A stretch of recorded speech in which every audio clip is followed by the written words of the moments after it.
Hello दोस्तों, देखो stair case का सरिया है।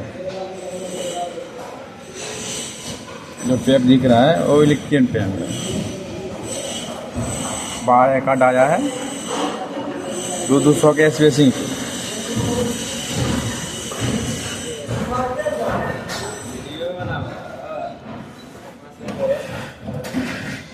ये बीम है दोस्तों।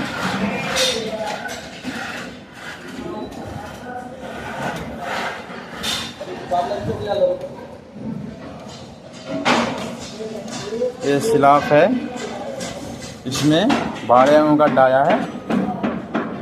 मेन बार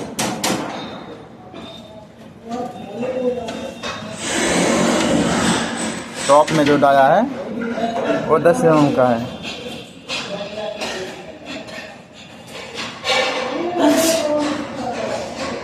तो हमारा कम करेंगे।